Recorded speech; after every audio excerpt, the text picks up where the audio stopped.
Que Dios les bendiga, mis hermanos. Muy buenas noches a todos. Es una bendición nuevamente poder estar con ustedes y en esta oportunidad para compartir el estudio bíblico del día jueves. Recordemos que estamos avanzando a través del libro de Apocalipsis y bueno, avanzando quizás de una manera bastante lenta, pero es que es un libro que requiere de tiempo, de profundidad, su estudio, pero que también a la vez es de mucha bendición y nosotros no podemos dejar de ver algunas cosas que son muy, pero muy importantes en el mismo, especialmente en esta primera parte. Recordemos que el Apocalipsis es el libro último de la Biblia. Hemos venido ya desde la introducción hace 2 semanas hablando de el significado de la palabra, que es revelación, descorrer el velo, descubrir algo que ha estado oculto. Y es que Dios no ha querido que nosotros nos quedemos con ignorancia acerca de todas las cosas. La revelación de Dios ha sido de principio a fin para darnos esperanza y no dejarnos a nosotros con lagunas de desconocimiento acerca de su plan perfecto y hacia donde Él guía todas las cosas. Vamos a orar para ponernos en las manos del Señor a lo largo de este estudio y pedir que sea Él quien nos ayude a entender su palabra. Padre, te damos muchas gracias en tu bondad y en tu amor por este tiempo que tú nos concedes de estudiar tu palabra en este libro tan precioso, y a la vez, Señor, reconocemos es difícil, pero confiamos en que por tu Espíritu tú nos darás el entendimiento para que paso a paso vayamos entendiendo lo que en el mismo tú has dejado escrito para bendición de nuestras vidas. Que tu Santo Espíritu sea nuestro guía, nuestro maestro, para que al entender tu palabra, al entender lo que tú quieres mostrarnos en ella, también, Padre, seamos fieles en cumplirla. Muchas gracias, Señor, en el nombre bendito de Cristo Jesús. Amén.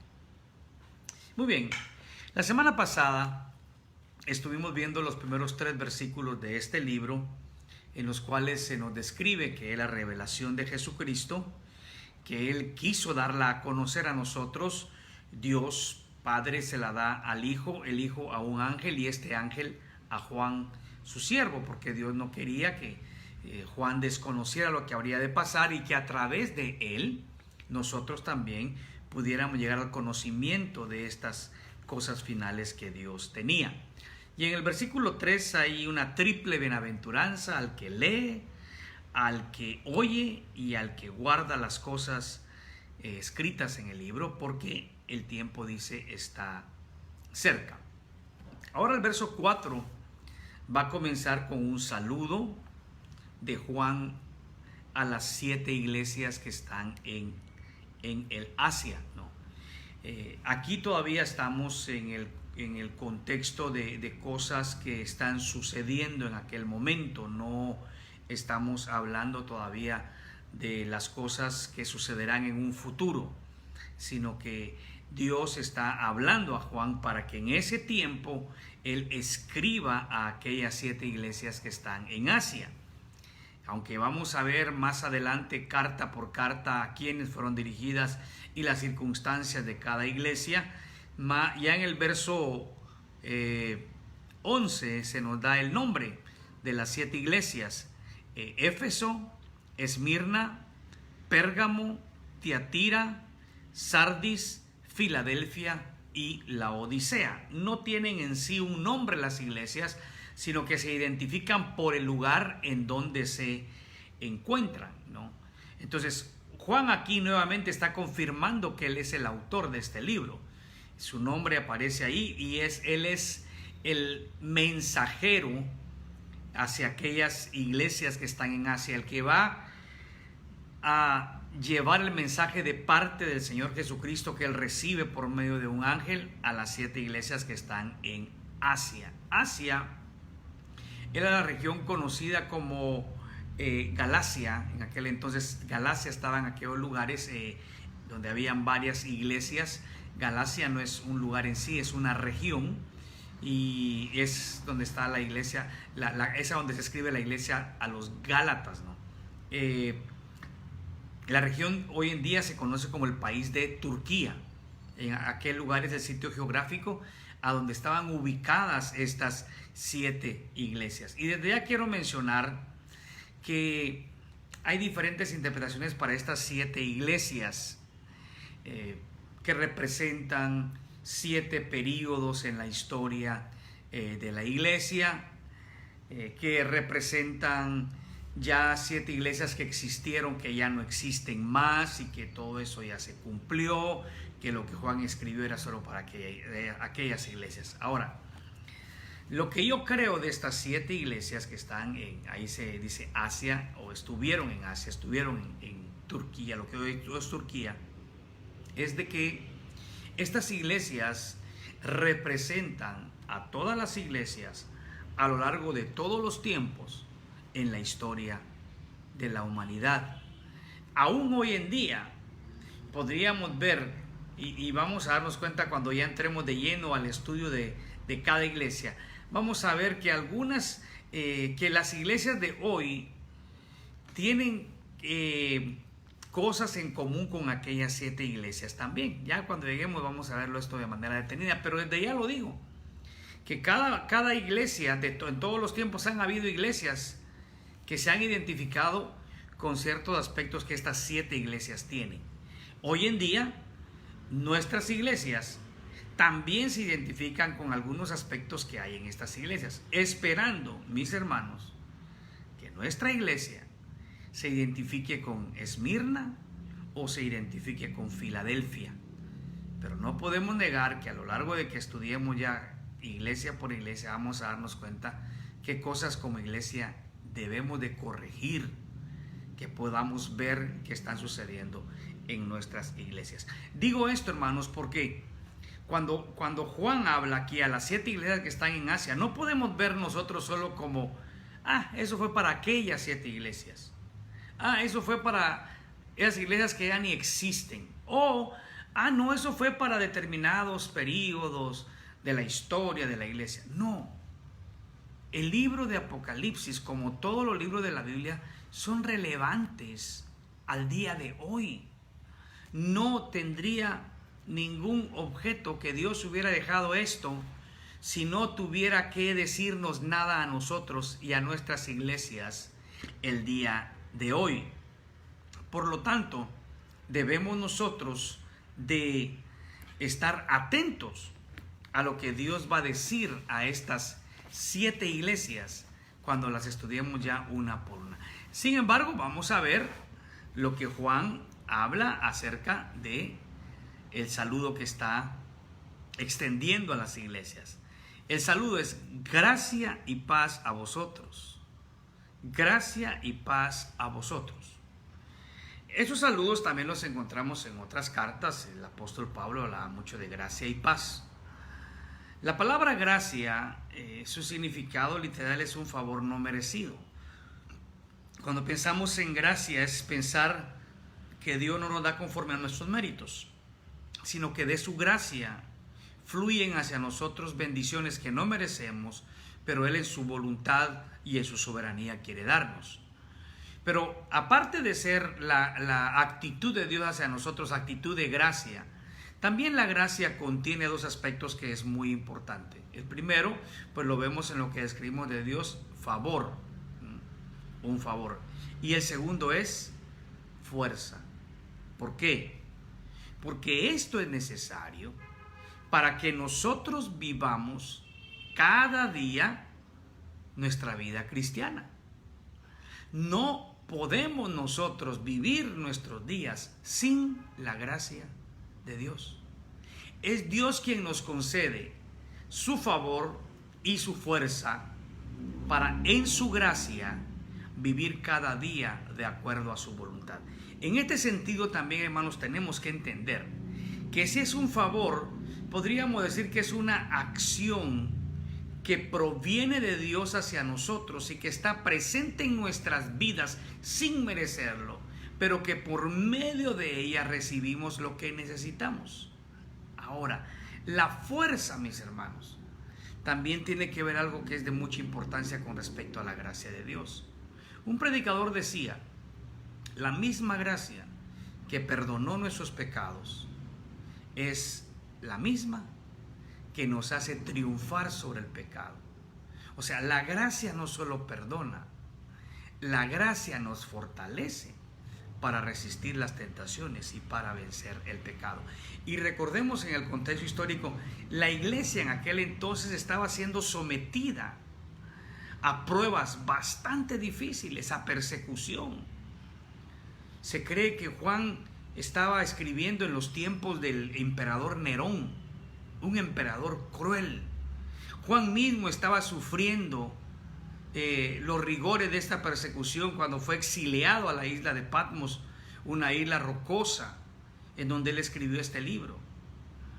Juan estaba sufriendo, pero el Señor también lo usa para decirle a la iglesia en medio de las tribulaciones, mi gracia está con ustedes. Y luego también dice paz, el shalom de Dios, el bienestar de Dios, que significa tranquilidad para enfrentar lo que vaya a venir. Y en el transcurso del libro vamos a dar cuenta que todo lo que el Señor le revela a Juan para revelarlo a las iglesias de aquella época y para revelarnos hoy, debe darnos paz. En medio de las tormentas que estamos viviendo, las tribulaciones, las angustias, de situaciones difíciles en las cuales estamos envueltos por vivir en un mundo caído, en un mundo dominado por el pecado, Dios quiere que tengamos paz. Dios quiere que, esperando en Él, tengamos la tranquilidad para enfrentar lo que haya de venir, porque al final de cuentas Apocalipsis es un libro, hermanos, que nos va a revelar la victoria final de Dios sobre el mal, y esa victoria de Dios es también victoria nuestra. Entonces Juan dice, quiero que tengan la gracia de Dios para que vivan cada día, y la paz de Dios para que enfrenten cada día las diferentes dificultades que ustedes puedan enfrentar, que puedan cada día traerles a sus vidas. Ahora, ¿de quién se recibe esto? Dice, es para vosotros de parte del que es, y que era, y que ha de venir, de los 7 espíritus que están delante de su trono, y de Jesucristo, el testigo fiel, el primogénito de los muertos, y el soberano de los reyes de la tierra. Leí todo esto hasta parte del 5 porque quiero que veamos de parte de quién recibimos la gracia y la paz. Y en los términos que encontramos ahí se nos habla del Dios Trino, de la Trinidad. Cuando se nos dice de parte del que es, que era y que ha de venir, aquí hay una referencia a Jehová. Está utilizando el nombre Jehová, el mismo que utilizó allá en Éxodo capítulo 3, cuando se dio a conocer a Moisés por su nombre, yo soy. El significado en sí es el ser eterno, Jehová, y esta referencia es a Dios Padre. Dios Padre, reciban de Dios Padre la gracia y la paz que necesitan. Segundo, dice ahí, los 7 espíritus. Recordemos que el número 7 es símbolo de perfección, y la referencia aquí a los 7 espíritus se da al Espíritu Santo. Algunos comentaristas hablan de que son 7 ángeles que están en el trono de Dios, pero otros, y que son más, nos habla de que es la perfección del Espíritu de Dios, es el Espíritu Santo. Y tercero dice, y de Jesucristo. Ahí sí, pues no deja ningún lugar a dudas de quién está hablando, del Hijo de Dios. Entonces, la gracia y la paz provienen del Padre, del Espíritu y del Hijo, el Dios Trino. Y si se da cuenta, aquí no está el orden que tenemos acostumbrado nosotros. Y cuando leemos otros pasajes de la Biblia, tampoco está el mismo orden. El orden conocido de Dios es Dios Padre, Dios Hijo, Dios Espíritu Santo. Aquí dice Dios Padre, Dios Espíritu Santo, Dios Hijo. ¿Por qué? Porque eso es indistinto. Las 3 personas son Dios en esencia, son Dios en esencia. Es un solo Dios. que se nos muestran tres personas, Padre, Hijo y Espíritu Santo, pero los tres son Dios. Entonces no hay diferencia. En un texto que vamos a ver más adelante, podemos darnos cuenta que podría referirse al Padre y podría referirse al Hijo. Pero tanto en Apocalipsis como en otros libros de la Biblia, nos vamos a dar cuenta que los atributos que se le dan al Padre, también se le dan al Hijo y también se le dan al Espíritu Santo. Es un solo Dios que se manifiesta en tres personas: Padre, Hijo y Espíritu Santo. En esencia son iguales, tienen eternidad, tienen poder, tienen la autoridad.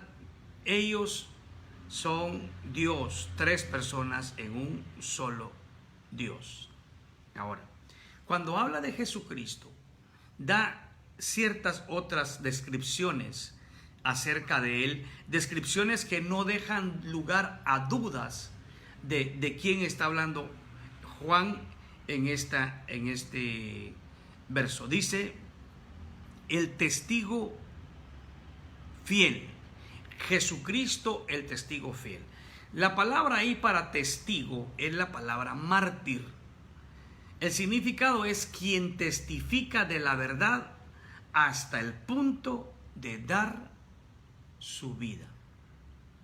Alguien que prefiere morir antes de negar la verdad que conoce, que predica, que enseña y que vive.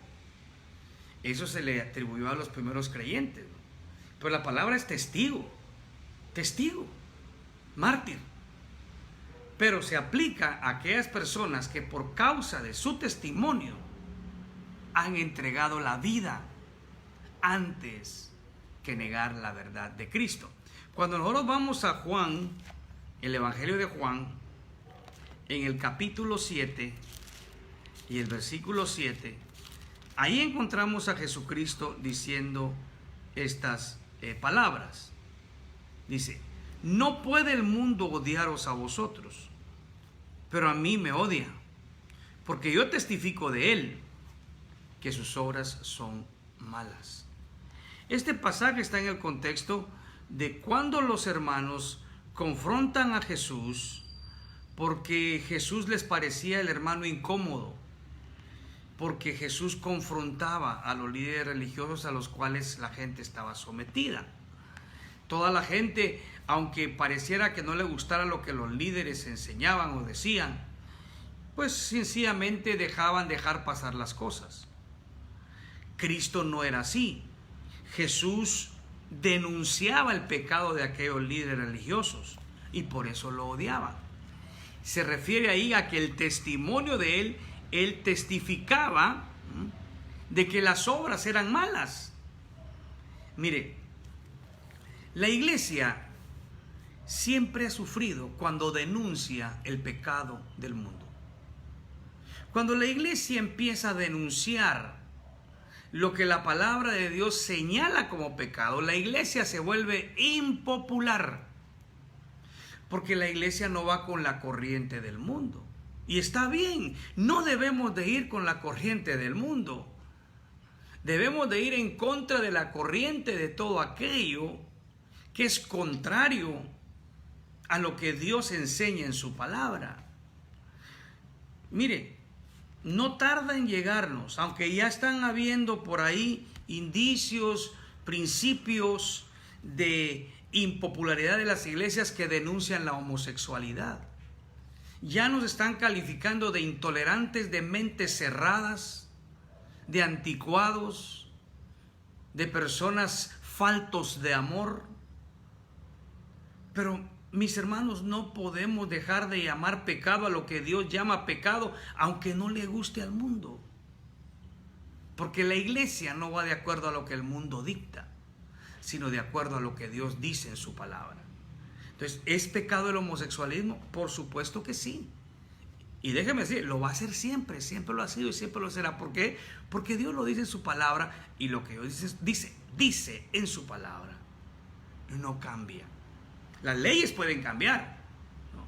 Las maneras de percibir este pecado puede cambiar por la gente, pero nunca en la palabra de Dios. Y nosotros debemos ir de acuerdo a la palabra de Dios. Y a futuro es probable que esto nos traiga consecuencias, que esto nos traiga persecución, incomprensión, acusaciones, ¿no?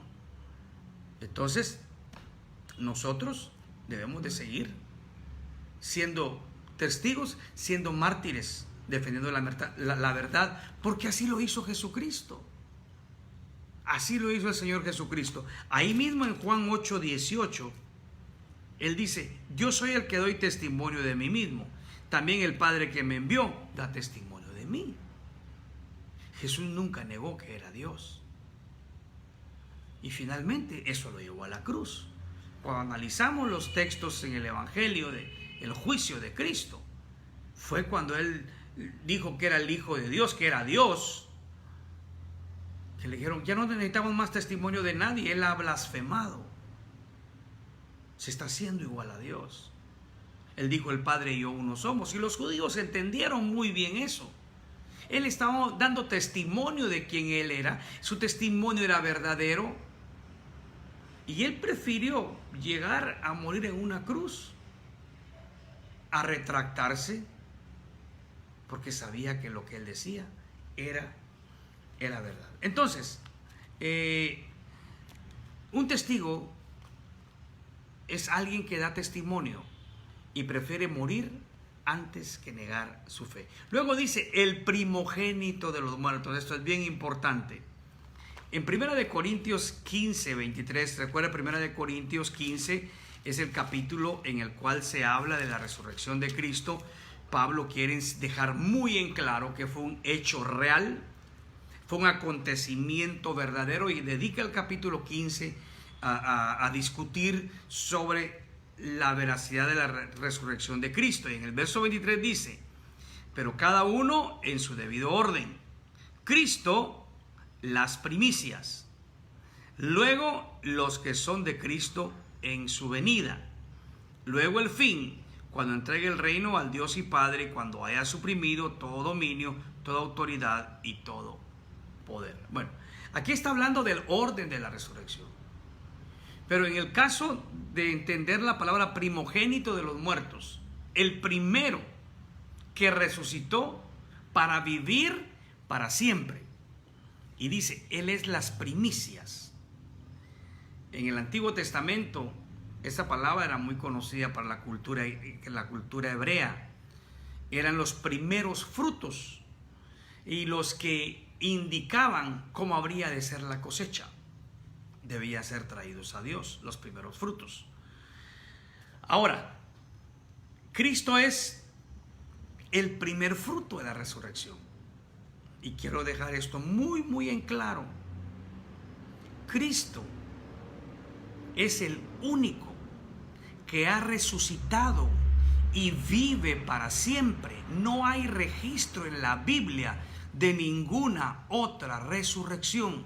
Nadie más ha resucitado, solamente Cristo. Porque luego dice: resucitarán los que son de Cristo en su venida, cuando Él vuelva a resucitar a los suyos. Entonces, Cristo primero y actualmente el único. Nadie más ha resucitado. Nadie más. Solamente Cristo. Y vive para siempre. Él vive para siempre. Pero como Él es las primicias, cuando Él vuelva y seamos resucitados, si es que llegamos a pasar por la muerte, porque no sabemos si Él vuelve antes de que algunos muramos o no, eso solo Dios lo sabe, pero si morimos, Él volverá y Él nos resucitará. ¿Para qué? Para que vivamos para siempre con Él. Pero Él es las primicias. Y recuerden, al poner nuestra fe en Cristo, también ponemos nuestra fe en que tendremos vida eterna, porque nuestros cuerpos al morir sí irán a una tumba. Nuestra alma y nuestro espíritu irán al Señor, pero un día volverá esa alma, ese espíritu volverá, y los cuerpos serán resucitados y transformados en cuerpos gloriosos, para que estemos para siempre con el Señor. Él es el primogénito de los muertos. Él es el primero que ha resucitado y vive para siempre. Y le dan un tercer título: el soberano de los reyes de la tierra. En Apocalipsis, ahí mismo en el libro de Apocalipsis, capítulo 19, versículo 16, vamos a encontrar un texto que nos habla acerca del gobierno de Cristo cuando Él regrese y venga a reinar por siempre. Apocalipsis 19, 16. En su vestidura y en su muslo tiene escrito este nombre: Rey de Reyes y Señor de Señores. Ese título es muy conocido del Señor, es muy mencionado. Pero el cumplimiento pleno de ese título será cuando Él venga a establecer su reino milenial. Y luego, por supuesto, se le va a seguir atribuyendo por los siglos de los siglos en el reino celestial. Pero al referirse aquí como el soberano de los reyes de la tierra, se habla de que Él vendrá a cumplir esa misión como Rey de Reyes y Señor de Señores en su segunda venida, cuando Él vuelva. No estamos diciendo que en la actualidad Él no tenga ese señorío, porque recordemos que Él sigue reinando, Él sigue siendo Señor de Señores, nada pasa fuera de su voluntad, pero el cumplimiento pleno de esa manifestación, y que será visible a toda la humanidad, será en su retorno, en su regreso, cuando los reyes de la tierra sabrán, ¿no?, y verán que Él es el Rey de Reyes y Señor de Señores. Entonces, volviendo al Apocalipsis 1, estamos nosotros viendo que Juan da el saludo a la iglesia del Dios Trino, de quien es el Padre, el Espíritu Santo y el Hijo, y del Hijo particularmente nos ha dicho ya aquí tres cosas que son propias de Él, ¿no? Que Él es, ¿no?, el primogénito, el testigo fiel, perdón. Primero el testigo fiel, el primogénito de entre los muertos y el soberano de los reyes de la tierra. Él es Jesucristo. Ahora, Juan va a describir lo que Cristo hace por nosotros. Viendo toda la autoridad que tiene Cristo, viendo todo lo que Él es, podemos confiar en que lo que a continuación nos va a decir la Biblia, Él tiene todo poder para hacerlo. Dice la segunda parte ahí en el verso 5: al que nos amó y nos lavó de nuestros pecados con su sangre. Verso 6: y nos hizo reyes y sacerdotes para Dios su Padre. Tres cosas. Aquí vemos la triple obra de Cristo a favor nuestro. Ahora, en el original pareciera ser de que hay un, error gramatical. Lo que leímos en la versión Reina Valera del 60 no lo encontramos, ¿no?, porque todo está ahí en tiempo pasado. Pero en el original el verbo amar está en tiempo presente y no pasado. La Reina Valera revisada ya lo corrige, y lo que se lee aquí es al que nos ama. Al que nos ama. Y esto es bien importante, porque era, bueno, ¿qué más da amó o nos ama?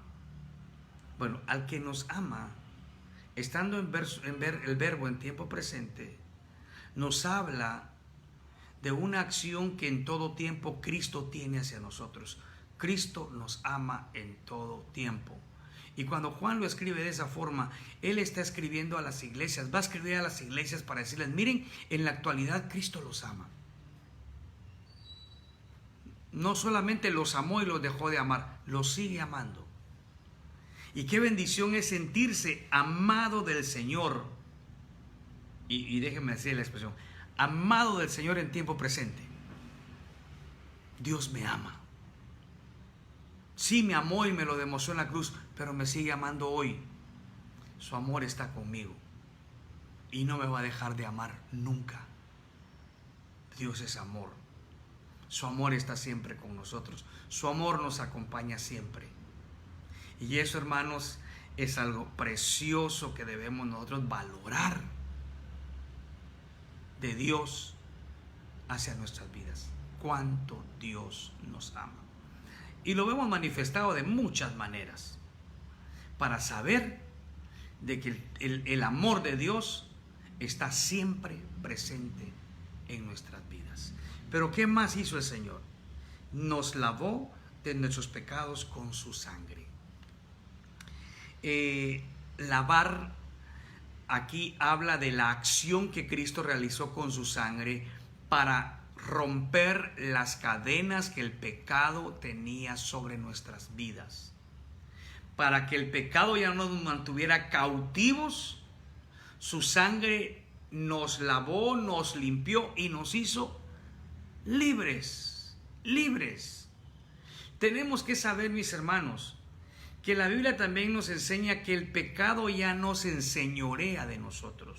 ¿Por qué? Porque la sangre de Cristo, al limpiarnos de todo pecado, también nos dio el poder para vencer el pecado. Ya no estamos atados para ser obligados a pecar. Cristo rompió las cadenas con su sangre y nos ha hecho libres. Yo quiero leer en 2 Timoteo, capítulos 25 y 26, y vamos a encontrar algo muy importante en estos dos versículos. 2 Timoteo, capítulo 2, 25 y 26. Oiga lo que dice. Debe corregir con mansedumbre a los que se oponen, por si quizá Dios les conceda que se arrepientan para conocer la verdad y escapen del lazo del diablo en que están cautivos a voluntad de Dios. ¿No? Aquí se está hablando de la enseñanza de la palabra de Dios para que Dios les conceda en su gracia el arrepentimiento que necesitan y vengan a conocer la verdad, y en el conocimiento de la verdad que es Cristo, escapen del lazo del diablo en que están cautivos a voluntad de Él. Mire, cuando habla Cristo nos lavó con su sangre, nos liberó del pecado. Está hablando, mis hermanos, que ya no estamos bajo el lazo del diablo, que ya no estamos cautivos, que ya el diablo no tiene poder sobre nosotros. Y cuando nosotros cometemos pecado, hermanos, es porque lamentablemente de nosotros mismos viene esa, podría decirles, autosujeción a él, al diablo. Pero ya no debemos de hacerlo, porque hemos sido libres. Y si Cristo nos ha sido libres, nos ha hecho libres, debemos de vivir en libertad. Recuerde lo que Juan también dice en Juan 8:36. Juan 8:36. Si el Hijo os libertare, seréis verdaderamente libres. Y Jesús está hablando de la libertad del pecado. Entonces, Cristo nos ha hecho libres. Él ha roto las cadenas, ¿no?, para que nosotros podamos ya ser libertados de la esclavitud del pecado. Y también dice ahí, mire, ya limpios del pecado, por su amor, ahora somos reyes y sacerdotes para Dios, su Padre. Lo tercero que Cristo ha hecho por nosotros, la tercera parte de la obra de Cristo en favor nuestro, es que Él nos hizo reyes y sacerdotes para Dios, su Padre. Los comentaristas dicen que la traducción más correcta es: nos ha hecho un reino de sacerdotes para su Padre. Y podemos ver esto ahí mismo en Apocalipsis capítulo 5, verso 9. Dice: cuando abrió el quinto sello, vi debajo del altar las almas de los que habían muerto por causa de la palabra de Dios y del testimonio que tenían. Y verso 10, clamaban a gran voz diciendo, ¿hasta cuándo? Estoy leyendo 5, 9 y 10. Perdón, hermanos, vamos a corregir. Estaba leyendo 6, 9 y 10. 5, 9 y 10. Dice, y cantaban un cántico nuevo diciendo, digno eres de tomar el libro y de abrir sus sellos, porque tú fuiste inmolado y con tu sangre nos has redimido para Dios de todo linaje, lengua, pueblo y nación. Nos has hecho para nuestro Dios un reino de sacerdotes y reinaremos sobre la tierra. En Cristo hemos sido hechos un reino de sacerdotes, y es lo que encontramos también nosotros en Primera de Pedro 2, 5, 9. Pero antes vamos a ver Éxodo 19, 6, cuando Dios se refiere aquí al pueblo de Israel. Éxodo 19, 6 dice, vosotros me seréis un reino de sacerdotes y gente santa. Dios está hablando aquí del pueblo de Israel. Pero ahora Pedro va a referirse a la iglesia, recibiendo también esta promesa del Señor en su primera carta, capítulo 2, versículo 9. Dice, pero vosotros sois linaje escogido, real sacerdocio, nación santa, pueblo adquirido por Dios, para que anunciéis las virtudes de aquel que os llamó de las tinieblas a su luz admirable. A eso se refiere cuando dice aquí la palabra de Dios, de que Él nos hizo reyes y sacerdotes para Dios su Padre. Él nos llamó a esa relación especial con Él, en la cual, mis hermanos, tenemos la responsabilidad de conducirnos con la dignidad que Dios nos ha dado, de ser un reino de sacerdotes, de vivir vidas santas y de anunciar el Evangelio de parte de Dios al mundo, que tanto necesita conocer las bondades de Dios, que tanto necesitan salir de las tinieblas para venir a la luz de Cristo. Mis hermanos, cuando nosotros vemos esto que Cristo ha hecho, podemos nosotros reconocer que es solo por gracia. ¿Por qué nos amó Cristo? Porque Él nos lavó con su sangre. Porque Él nos dio el enorme privilegio de ser un reino de sacerdotes. Tan solo por su gracia. Tan solo porque Él quiso. Por eso en Efesios habla de por el puro afecto de su voluntad. No había nada en nosotros que ejerciera influencia sobre Dios para decir, este se lo merece. Al contrario, cuando entendemos que todo es por gracia, decimos, no me merezco nada, lo tengo solamente porque Dios en su soberana y buena voluntad quiso dármelo, sin que hubiera en mí nada que lo pudiera motivar. Y de hecho podríamos decir, si había en nosotros muchas cosas que pudieron haberlo desmotivado, pero eso es gracia, recibir de Dios a pesar de lo que somos. Y por eso Juan termina esta parte con una alabanza. A Él sea gloria e imperio por los siglos de los siglos. Amén. Miren, mis hermanos, si al leer estos versículos que recientemente hemos leído y leer lo que Dios quiere para nosotros, lo que Dios nos otorga, y leer lo que Cristo ha hecho por nosotros, y si esto no nos motiva a alabar a Dios, yo no sé quién más pueda motivarnos. Al estar conscientes del amor de Cristo, al estar agradecidos del sacrificio de Cristo, hermanos, al estar comprometidos por el privilegio de ser un reino de sacerdotes, Tenemos que exaltar el nombre de Dios, tenemos que alabar el nombre de Dios, tenemos que prorrumpir en una alabanza que llegue hasta el cielo y le diga: Señor, gracias, gracias, gracias por tanta bondad hacia mi persona. Mis hermanos, cualquier cosa que le llamemos bendición, que por cierto tenemos muchas, se eclipsan a la luz de esto que Cristo ya hizo por nosotros y sigue haciendo por nosotros.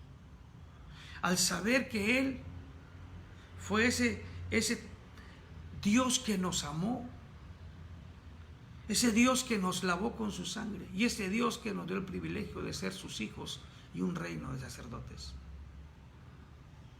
Nuestro corazón, nuestra alma, nuestro espíritu, nuestra vida entera debe de rendir alabanza al Señor y decir: a Él y solo a Él sea gloria y honra e imperio por los siglos de los siglos. Amén y amén y amén. Y solo Él es digno de recibir toda alabanza y toda adoración. Vamos a ver ahora de los versos 7 y 8. Dice ahí el apóstol Juan: he aquí que viene con las nubes, todo ojo lo verá, y los que lo traspasaron. Los linajes de la tierra se lamentarán por causa de él. Sí, amén. Yo soy el alfa y la omega, principio y fin, dice el Señor, el que es y que era y que ha de venir, el Todopoderoso. He aquí, viene con las nubes, todo ojo lo verá, y los que le traspasaron. El que ha hecho todo lo anterior para bendición nuestra es que viene con las nubes en gloria y juicio sobre Israel y las naciones, para juzgar y establecer su reino sobre la tierra después de la tribulación. En Mateo capítulo 24 y versículos 29 y 30 encontramos también esta escena. Mateo 24, 29 y 30. Inmediatamente después de la tribulación de aquellos días, el sol se oscurecerá, la luna no dará su resplandor, las estrellas caerán del cielo y las potencias de los cielos serán conmovidas. Entonces aparecerá la señal del Hijo del Hombre en el cielo, y todas las tribus de la tierra harán lamentación cuando vean al Hijo del Hombre venir sobre las nubes del cielo con poder y gran gloria. Antes de entrar a ver lo de las lamentaciones, vemos que la venida de Cristo será pública, visible y personal. Pública. Será visible para todos. Todos lo verán. Visible, lo que habla acá. Todo ojo lo verá. Pública en 2 Tesalonicenses 2:8. Segunda carta del apóstol Pablo a los tesalonicenses, capítulo 2 y versículo 8. Dice: y entonces se manifestará aquel impío, a quien el Señor matará con el espíritu de su boca y destruirá con el resplandor de su venida. Será algo que es de forma pública, algo visible lo que está aquí. Todo ojo lo verá. Todo ojo lo verá y será personal. En Hechos 1:11, Hechos capítulo 1, versículo 11, los discípulos están viendo a Cristo que asciende a los cielos, y dice que aquellos dos varones con vestiduras blancas, dos ángeles, les dijeron: Galileos, oh varones galileos, ¿por qué estáis mirando al cielo? Este mismo Jesús que ha sido tomado de vosotros al cielo, así vendrá como le habéis visto ir al cielo. Ahora, Él vendrá, ¿no? Y en el último capítulo de la Biblia, en el capítulo 22 de Apocalipsis, 3 veces se repite esta misma escena. Apocalipsis 22:7. Vengo pronto. Bienaventurado el que guarda las palabras de la profecía de este libro. Verso 12. Vengo pronto y mi galardón conmigo para recomendar a cada uno según sea su obra. Y luego el versículo 20. El que da testimonio de estas cosas dice, ciertamente, vengo en breve. Amén. Ven, Señor Jesús. Él volverá. Él regresará. Y todo ojo le verá, le veremos. ¿No? En Zacarías 14, 4 y 5 en el Antiguo Testamento, también el profeta Zacarías testifica acerca del lugar de la venida de Cristo. Zacarías 14, los versos 4 y 5, dice, en aquel día se afirmará sus pies sobre el monte de los olivos, que está enfrente de Jerusalén al oriente. El monte de los olivos se partirá por la mitad de este a oeste, formando un valle muy grande. La mitad del monte se apartará hacia el norte y la otra mitad hacia el sur. Y huiréis al valle de los montes, porque el valle de los montes llegará hasta Asal. Huiréis de manera que huiste a causa del terremoto en los días de Usías, rey de Judá, y vendrá Jehová mi Dios, y con él todos los santos. Mire, hay pasajes bien interesantes de Zacarías, este no es el único, en que se identifica a Jehová, Dios Padre. Y su contraparte en el Nuevo Testamento se identifica a Jesucristo, Dios Hijo. Y uno dice, ¿cómo es esto? Porque es un solo Dios. Es un solo Dios. Entonces Cristo volverá. Su lugar de regreso será el monte de los olivos.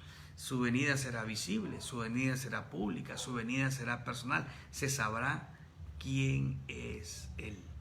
Se sabrá quién es Él. Y dice ahí, y los que lo traspasaron y todos los linajes de la tierra se lamentarán por causa de Él. Sí, amén. Aquí se refiere a aquellos que rechazaron el testimonio de Cristo a lo largo de los tiempos, no solamente aquellos que en el tiempo que Él estuvo en la tierra, en su ministerio terrenal, lo rechazaron, pero a lo largo de toda la historia, a los que viven hoy, a los que estarán vivos cuando Él regrese, y no aceptaron el testimonio de la palabra de Dios, el testimonio de la iglesia, no aceptaron quién es Jesucristo. Ellos se van a lamentar porque no habrá esperanza ya para ellos, porque ella no viene para predicar la oportunidad de arrepentimiento. Él viene a juzgar a los que no se arrepintieron y a darles conforme a sus obras. Ahora, cuando habla acá de esto, mis hermanos, por eso es que el tiempo es hoy. El tiempo de arrepentimiento es hoy. El tiempo de dejar las malas obras es hoy. El tiempo de rechazar a Jesucristo y ya no hacerlo más es hoy. Hoy. Cuando Él venga, ya no vendrá a ofrecer salvación. Vendrá a juzgar al mundo por haberle rechazado, por haberse burlado de Él. Ahora, es como el Evangelio. Miren, el regreso de Cristo es como el Evangelio. Para unos serán las noticias más maravillosas. ¿Para quiénes? Aquellos creyentes, los que vuelven con Él y los que estén vivos esperando su venida. Para todo creyente es algo lindo, precioso, hermoso, ¿no? Algo bello. Es la mejor noticia. Cristo vuelve. Es lo que la iglesia espera, es lo que la iglesia anhela. Por eso dice ahí, sí, amén. pero son las peores noticias para el que no ha creído, porque la oportunidad se cerrará. El tiempo aceptable es hoy, que se siga predicando el Evangelio para dar oportunidad a las personas de que en arrepentimiento y fe confíen en Cristo como su único Señor y Salvador. Verso 8, y ese es el verso final que vamos a ver el día de hoy. Dice: yo soy el alfa y la omega, principio y fin, dice el Señor, el que es y que era y que ha de venir, el Todopoderoso. Algunos comentaristas piensan que este versículo 8 se refiere a Dios Padre, ¿no? Está hablando de Dios Padre, ¿no? Por la misma referencia que podemos encontrar en el verso 4, ¿no? El que es y que era y que ha de venir se refiere a Jehová, a Dios Padre, ¿no? Algunos lo atribuyen a Cristo porque cuando dice el Señor, la palabra es Adonai, y el Todopoderoso es Jehová, ¿no? Puede decir, se podría referir también a Jesucristo. Bueno, hemos visto y vamos a seguir viendo a lo largo del libro que muchos atributos o muchos títulos de Dios se le atribuyen tanto al Padre como al Hijo. Eso no crea contradicción alguna cuando entendemos que el Padre y el Hijo son uno y que ambos en esencia son iguales, por lo tanto poseen los mismos atributos. Entonces no hay ninguna contradicción, aunque puedan haber diferencias de opinión, que algunos digan aquí se refiere al Padre, o algunos digan aquí se refiere al Hijo, se refiere a Dios propiamente, ¿no?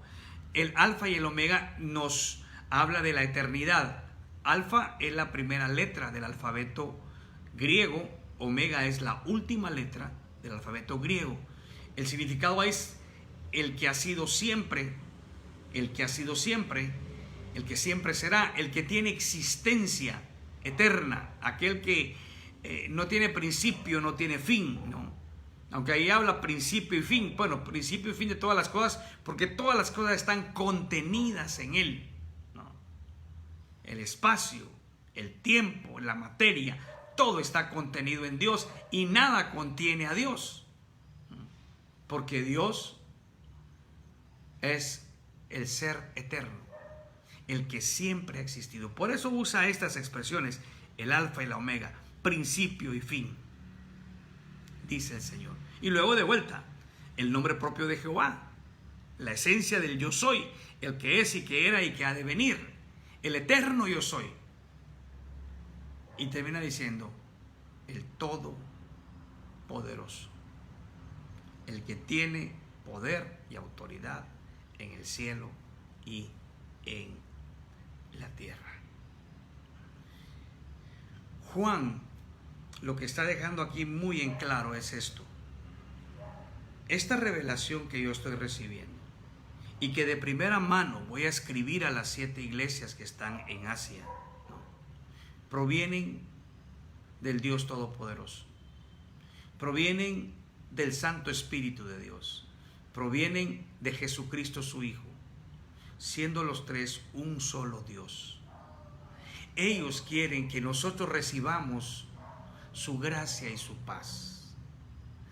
La gracia para darnos la fuerza y todo lo que necesitamos para vivir cada día, y la paz para enfrentar las situaciones que podamos nosotros encontrar a lo largo de nuestras vidas.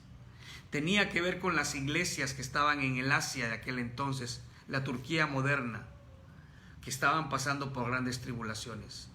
Pero también tenía que ver ese mensaje con las iglesias a lo largo de la historia que han padecido persecución y hasta el día de hoy, y por todo aquello que nos habrá de venir. Juan quiere recordar a la iglesia lo que Cristo ha hecho por nosotros, cuánto nos amó, que en su gracia nos lavó de nuestros pecados y nos ha dado el privilegio de ser un reino de sacerdotes para Dios. Juan quiere estar seguro de que la iglesia sepa a ciencia cierta que Él vendrá, que Él cumplirá la promesa de su regreso, que su regreso será visible, será público, será personal, le conoceremos. Y saber de que aquellos que le han rechazado se lamentarán por no haberse arrepentido en el tiempo adecuado y no haber aceptado a Jesucristo como el único que podía darles la salvación. Que la iglesia alabe siempre al Señor por lo que Él es y por lo que Él hace. Juan quería asegurarse de que todos supiéramos de que el Dios Todopoderoso, el Dios creador de todas las cosas, nuestro Redentor y nuestro sacrificio que nos reconcilia con el Padre, Cristo Jesús, y el Espíritu de Dios, era quien le ordenaba escribir lo que a continuación va a seguir escribiendo. Y mis hermanos, nosotros, con lo que en esta noche hemos aprendido acerca de Dios y de lo que Él hace por nosotros, rindamos nuestras vidas siempre al Señor. Busquémosle cada día con todo nuestro corazón y que nuestras vidas reflejen esa alabanza que podemos decirle: a Él sea gloria e imperio por los siglos de los siglos. Amén. Que el Señor bendiga nuestras vidas, que el conocimiento de su palabra haga que cada día vivamos en su voluntad. Oremos al Señor. Amado Dios, muchas gracias por amarnos tanto. Muchas gracias por haber ofrecido tu vida y derramado tu sangre en la cruz para lavarnos y hacernos libres de la esclavitud del pecado. Señor, muchas gracias por darnos el gran privilegio de ser hijos de Dios, un reino de sacerdotes para vivir para Dios. Y gracias, Señor Jesús, porque en medio de un mundo con tanta confusión, con tanta maldad, tú mantienes firmes tus promesas de regresar por tu pueblo. Que nos conduzcamos cada día en santidad, esperando tu glorioso regreso, para que cuando tú vuelvas nuestro corazón, Señor, se llene de gozo y te demos honra y gloria, aun cuando muchos en el mundo estarán lamentándose por no haberte aceptado, por haberte rechazado, pero nosotros estaremos gozosos porque en tu gracia tú nos diste el privilegio de arrepentirnos, de reconocer nuestros pecados y de clamar a ti por nuestra salvación. Salvación que proviene de ti, pero que tú nos la has dado como un regalo de tu gracia. Que tu Santo Espíritu día a día nos guíe a mantenernos fieles a ti. Muchas gracias. En el nombre bendito de Cristo Jesús, nuestro único Señor y Salvador. Amén y amén. Que el Señor bendiga su vida. Adelante, el Señor nos ama. Él está siempre con nosotros. Él es fiel. Que tenga una noche muy bendecida.